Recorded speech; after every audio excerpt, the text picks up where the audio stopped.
Good evening and welcome. Tonight on the program, we have a visit with old friends, some great music, and a house call from the doctor. All coming up on the Covenant Chronicle.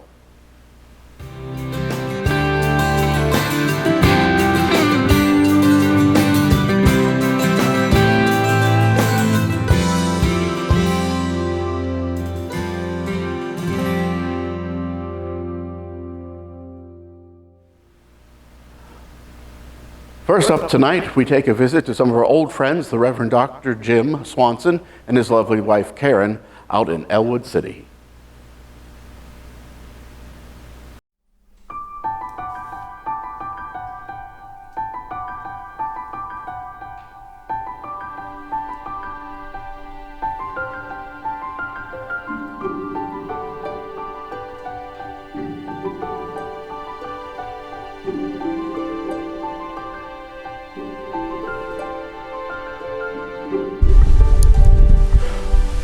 I'm here in Elwood City at the home of the Reverend Dr. James Swanson and his beautiful wife, Karen.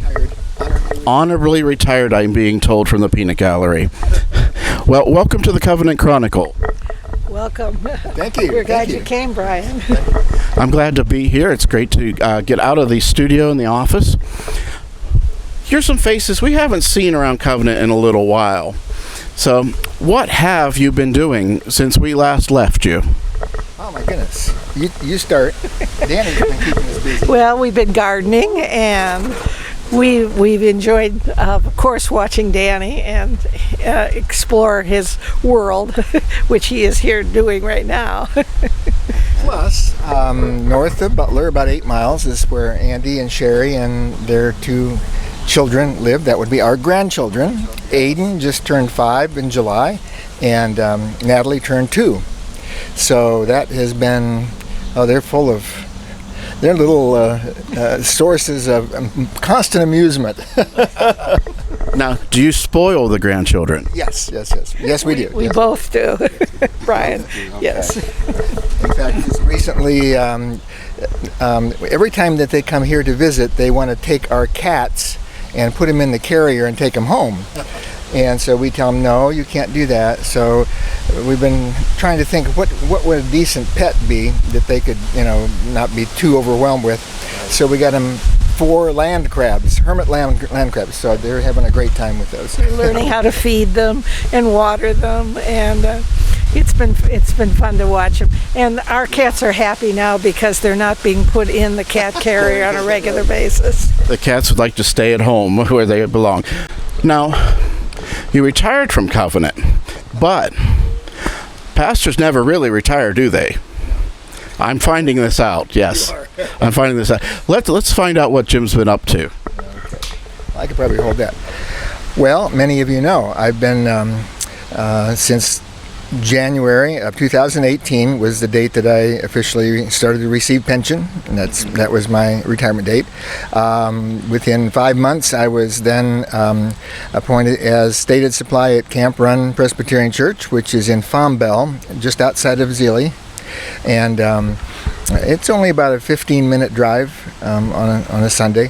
It is a challenge because their service has always started at 9:30 a.m. And I'm finding that it's just as difficult for me to get there on time at 9:30 as it was to get to Covenant by 11. So they're used to it. I usually pull into the parking lot about 9:31, and people are just starting to mill around and know that we'll get going. And it's a nice congregation. We have maybe 15 to 20 on a Sunday. And then they're all no children, all golden agers, as they say, and we're among them. What do you find? Because you've been to several churches over your career. What do you find about this current position that is different from any of the others? Okay. Well, I have to say gladly, the one thing that separates it from Covenant, not the people, because the people are great, although Covenant is still my favorite. Don't broadcast this too far. But the difference is I don't have the city urban ministry to do, and that was just a very big load in Butler. I'm sure it still is. We don't have the drug problem and the people that need instant help, and they need it now, or they're going to be evicted. And the problems are different, and yet, ministry is the same. I enjoy preaching. I enjoy doing the bulletin. I'm the church secretary now, and when the presbytery has its secretary's day, Brian, we'll have to get together and go. Have a double date there. But yes, and it's a beautiful little setting down in the country and surrounded by horse farms. They do have a church cemetery there, which is very quaint. That's the only church that I've served in my whole ministry that's actually had a cemetery right next to the church. Oh, yeah, very cool. Goes way back. Very cool. We used to have a cemetery. They built a school on it, and I'm waiting for the day that it closes any second now. I think this is the last year for it. Yeah, it is. Miss Karen, I've had the pleasure of touring your lovely home. You have just the most beautiful pictures of your life. You have some great, what some people might call tchotchkes, some lovely woodwork things. What else have you been doing? Well, our main project this summer has been something Jim and I have worked together on. And we got the idea from a women's group at the church. One of the ladies was talking about, have you ever seen barn quilts before?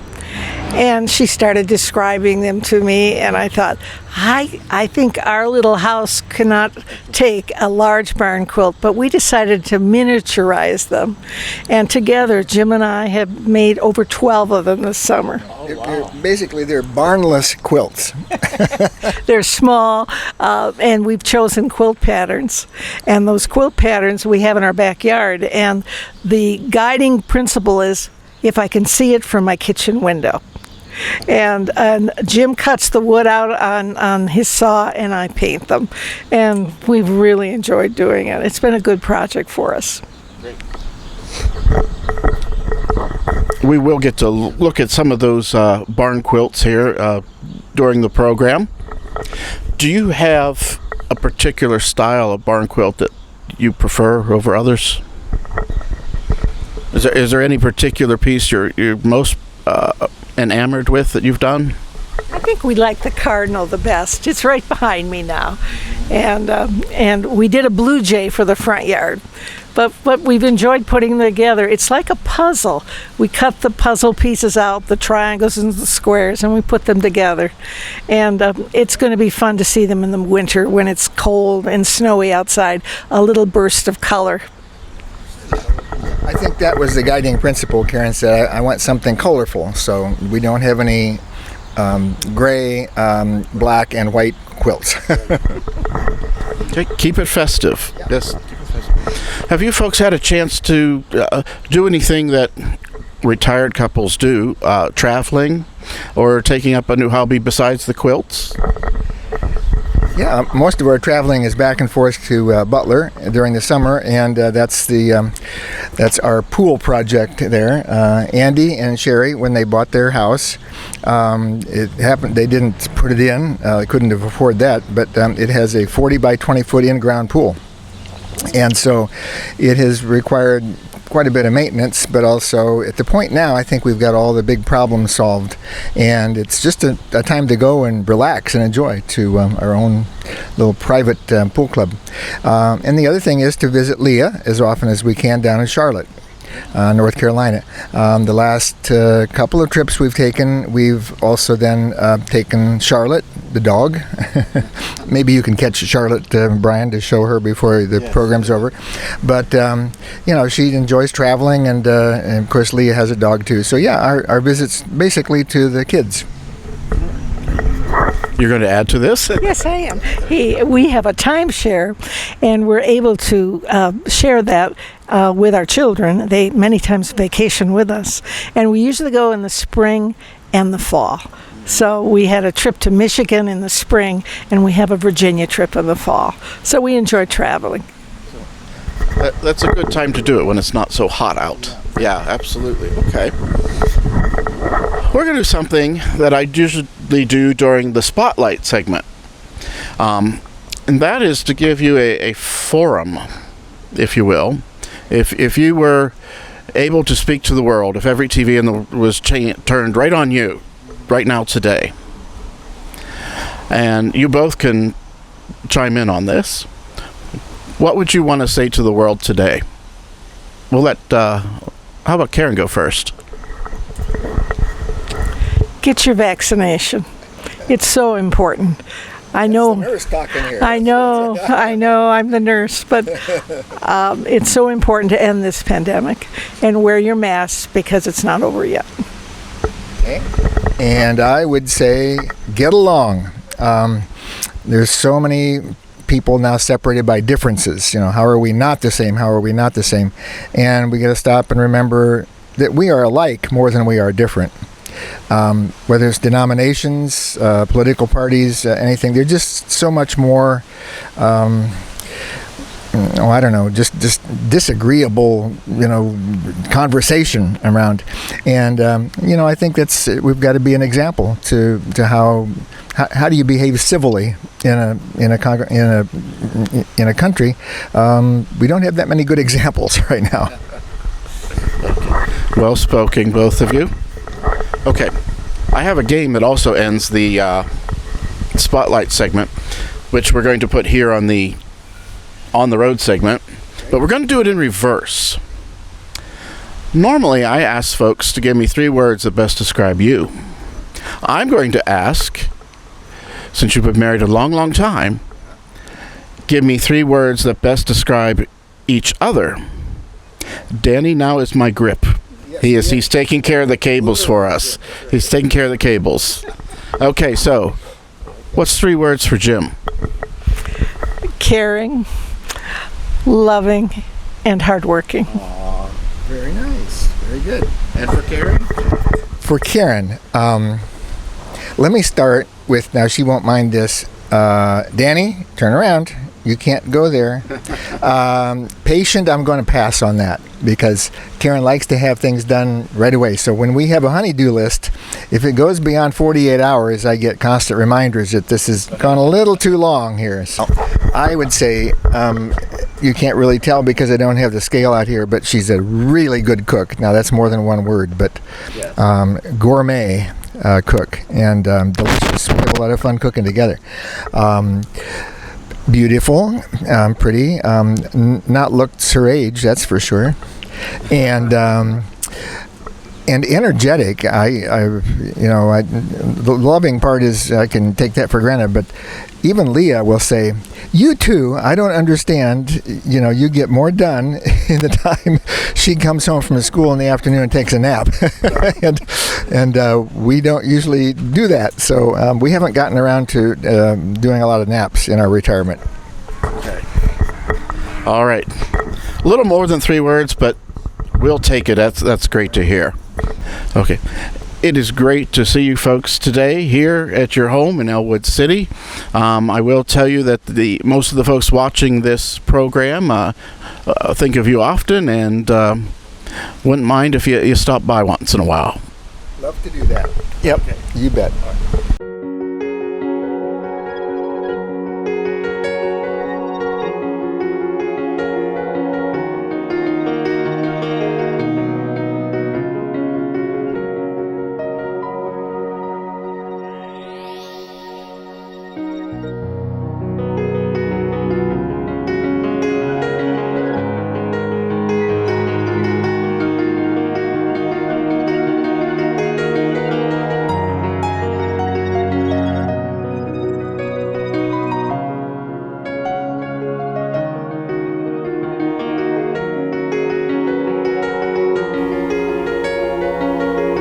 Thank you, Jim and Karen. Great to be with you today. We'll be back in just a moment.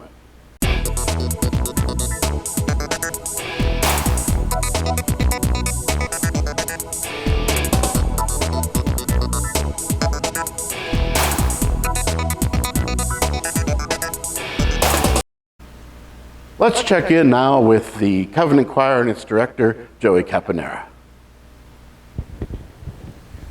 I'm here with music director Joey Caponera. Joey, what can we expect this season here from the choir? So we are Sunday services, obviously, and then we are also doing a Broadway type of concert, November 7th. I believe spaghetti's going to be there, and I like spaghetti, so you should like spaghetti too and come eat spaghetti with us. So dinner and a show. Dinner and a show. Yeah. What are we doing today? Oh, the piece we're about to sing right now is Send Out Thy Light by Charles Gounod. All right, let's take a listen. Send out thy light, send out thy light, send out thy light and thy truth, let them lead me, and let them bring me to thy holy hill. Send out thy light and thy truth, let them lead me, and let them bring me to thy holy hill. Oh, let them lead me, oh, let them lead me, and let them bring me to thy holy hill.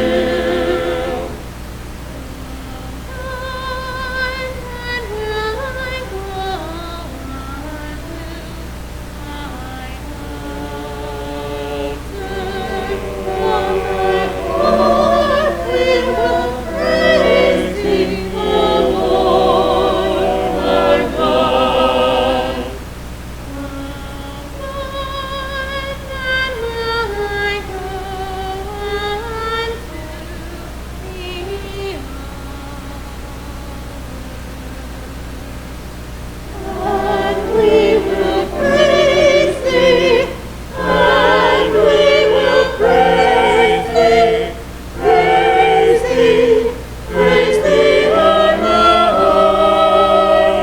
Lord God, on the high, Lord God, on the high, Lord God. Send out thy light and thy truth, let them lead me, and let them bring me to thy holy hill.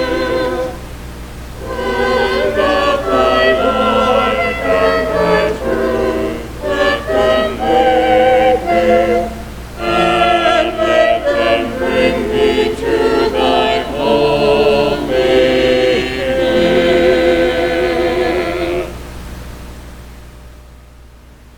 Some lovely music from the choir. We'll be back right after this.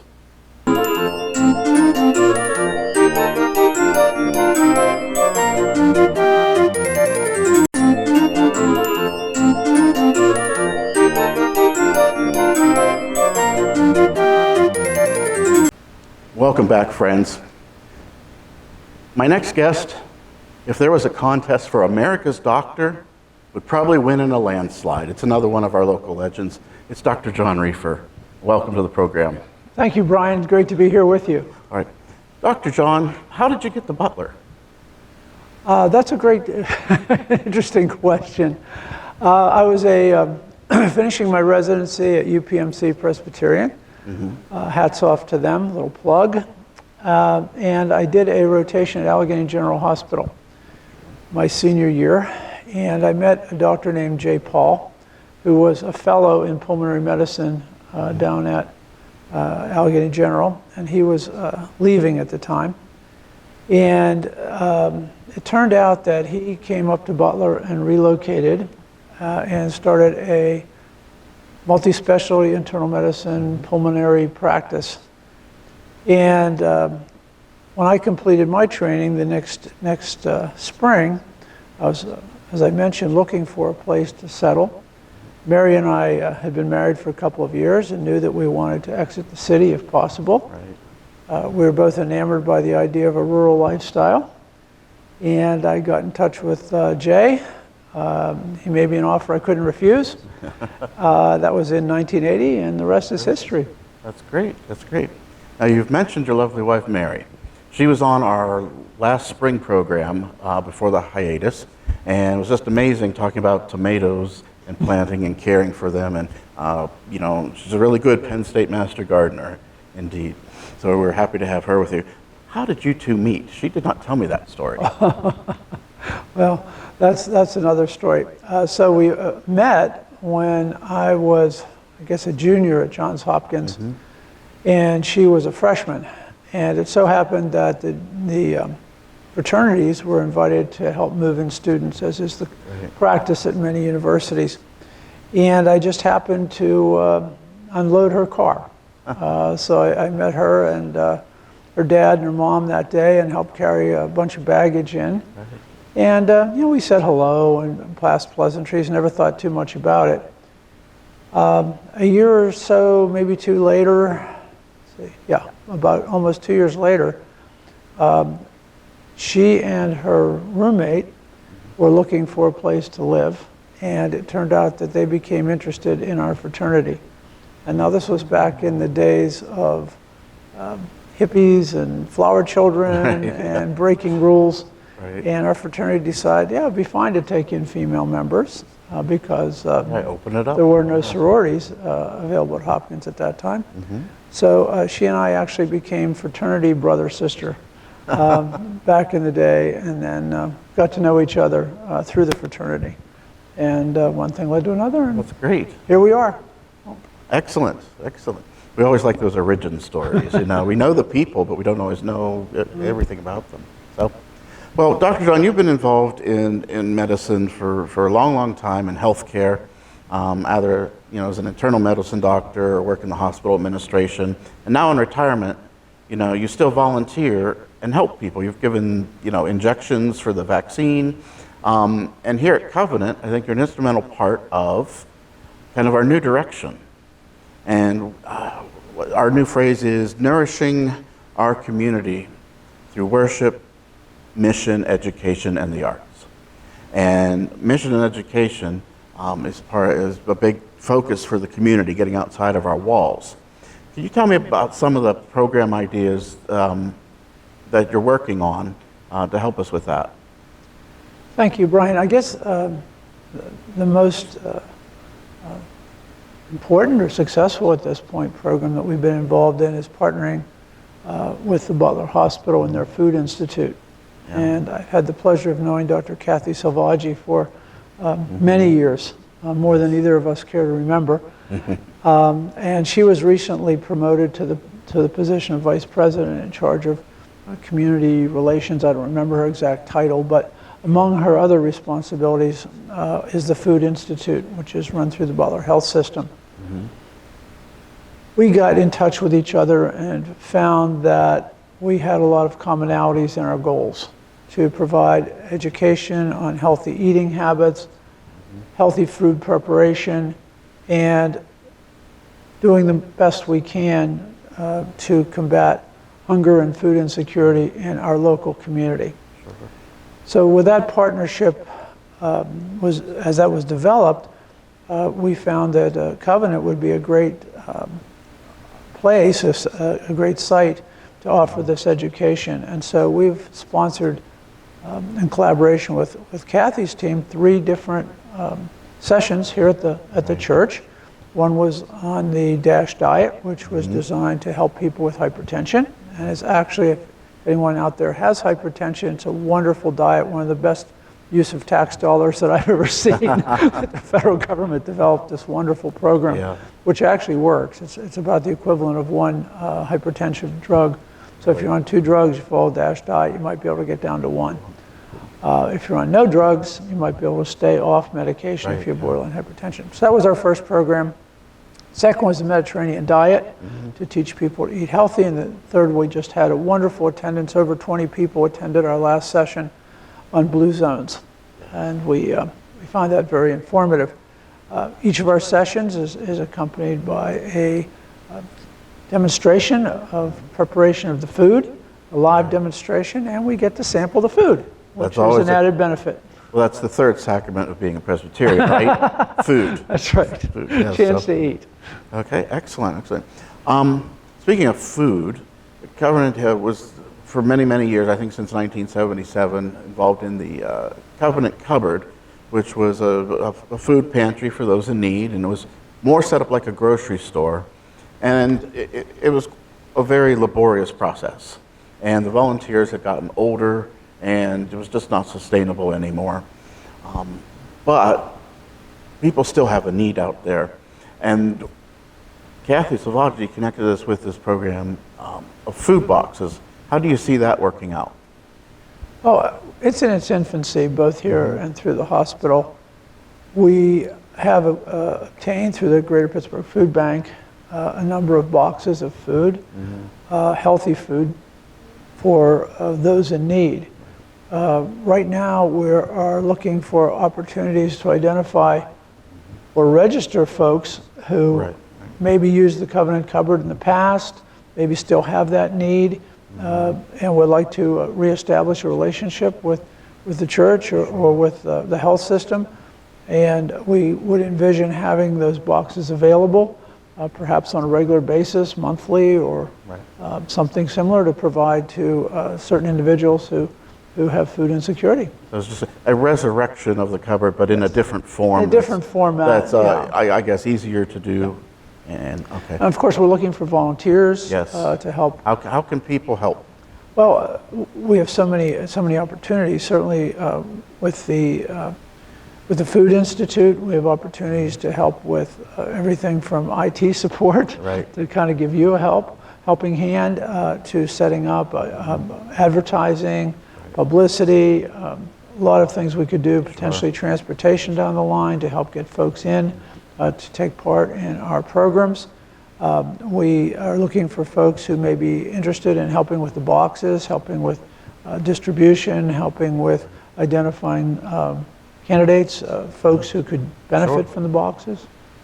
Would you say it's a good project for like individual community groups that they send someone down to help with that? Absolutely. I would think students potentially want to do something, high school, college students who are looking for a project or projects. This would be a great opportunity for them. Other folks in the community who just want to be involved. We'd be very much interested in your ideas, your thoughts, and of course your time. Right, absolutely. It's good to give back when you can, so the opportunities are there. Just give us a call here at the church and we'll get you connected to the right people. 724-287-7731 or Covenant Office at zoominternet.net. There's opportunity awaiting you. Of course, if your time is short, as it is for many of us, and you'd like to make a contribution financially, we'll be happy to accept that too and put it to good use as a part of this program. Right, absolutely. It does take dollars. People don't always realize that. You know, if we're going to present a program of education, there's things involved in that. If we're going to provide boxes to people of food, once again, how are we obtaining that? So there is expense involved, and certainly we're doing the best we can, but we could always use additional financial support from anyone who's able to contribute. Right. And I will say that anything donated for these programs, 100% goes to those that need it. Right. This is not to support the church administration or services. This is simply for this one particular mission that we have undertaken for the Butler community. Right. So you can call it one of the best run charities around. So yeah, we guarantee 100%. Brian doesn't get it done. I don't get anything for the, all right. Well, I'll tell you, Dr. John, I usually give people the opportunity to kind of take the world platform and tell the world anything they want to tell them at that moment. But I have a feeling if I do that to you, it might be health related.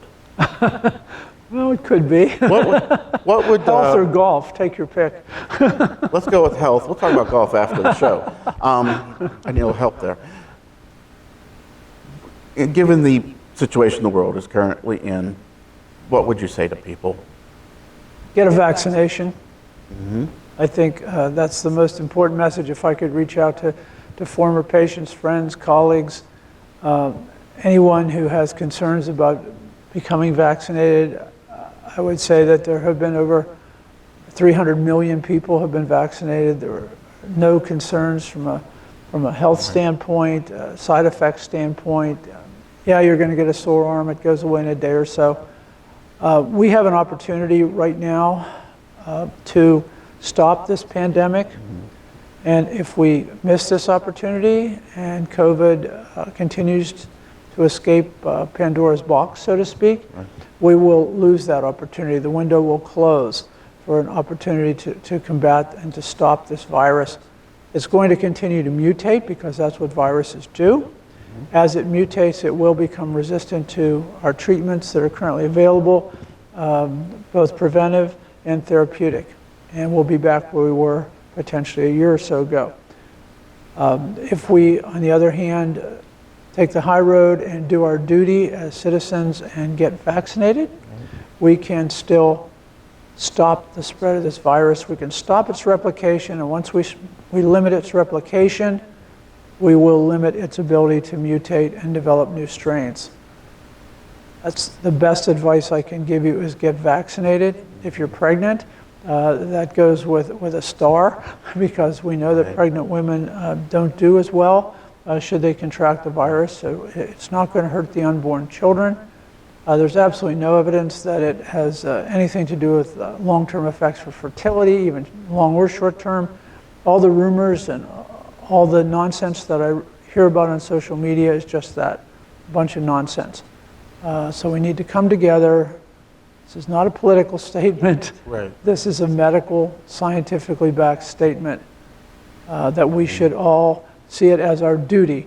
I tell folks that have not been vaccinated that I look at this as our duty, just as if we were living with the greatest generation in 1942 or 1943. It was our duty to sign up for the draft. And now we are in a similar war with this virus, and it is our duty to do what we can as individuals to join the fight and help stop the spread of this virus. There are many out there who can't be vaccinated, children below 12 years old, for instance. Those of us who can be vaccinated and don't take advantage of that risk spreading this virus to the unvaccinated children among us, be they children, grandchildren, next door neighbors, or whatever. As well as there are folks out there who don't respond to the vaccine, who are at high risk because of cancer or other immune deficiency illnesses. We're putting them at risk. I feel this is a selfish thing on our part, and we need to step up, roll up your sleeve, and take your shot. I'll get off my soapbox. Okay, well said. Thank you, Doctor. Let's do a fun question or two here. What is something... This is all fun, Brian. Oh, good. I'm glad. Where have you been? I've been having fun. I'm not sure where I've been. It's early in the morning. What is something people don't know about you that they might be surprised to know? Although I wanted to be a doctor from the time I was very young, my real aspiration was to be an actor. Really? You know, I always thought that if I could choose one thing to do, had I been given the appropriate physical attributes and so on, I would have chosen to be an actor, either TV, film, something like that. Not so much on stage, but I always wanted to be on the screen. That's interesting. Well, you are on video now. So. Yeah, this is as far as it goes. And I will say, you know, there are actors and performers of various sizes and shapes and statures, and I don't think it matters as much as it used to back in the old Hollywood system. No, I don't know. Now, but back in my day, you know, it was Rock Hudson and guys like that, and I knew that wasn't going to be my my opportunity. I guess the other thing would be that I'm basically a farmer. Yes. I spend most of my free time on the farm. They have a beautiful property out in Mount Chestnut, and it's Thank you. If you get a chance to visit them, I would say do so. It's beautiful because of Mary and her lovely flowers and beautiful green garden. Yes. I cut the grass and take care of trees that fall down. I don't do anything that beautifies. You do what she tells you to, right? That's exactly right. It's her farm. It's hers. You just she work allows there. me to live there. It's very generous of her. But I do love it, and that's where I spend That's a lot great. of time. That's cool. All right. Here's the big question we ask everybody before they go. Give me 3 words that best describe you. Few words. Dedicated, caring, and compulsive. Well, I think that's, you need a little bit of that in life, or else nothing gets done. Yeah. Nothing gets done without compulsion. Those are great words for both a doctor and an actor. So, Dr. John, we greatly appreciate you being here today. It was a lot of fun. Thank you, Brian. And Appreciate it. we will see you around campus here. We'll be back in just a moment.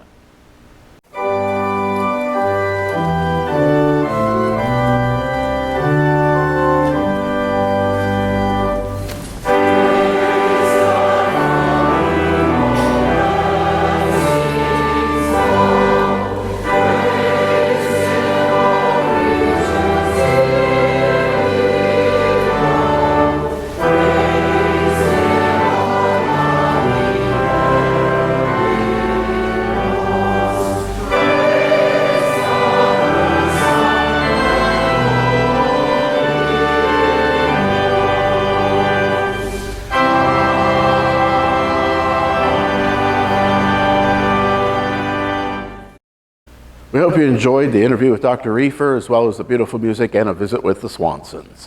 We'll be back in November. Until then, remember, every day is a blessed day from the Covenant campus in downtown Butler. Good night.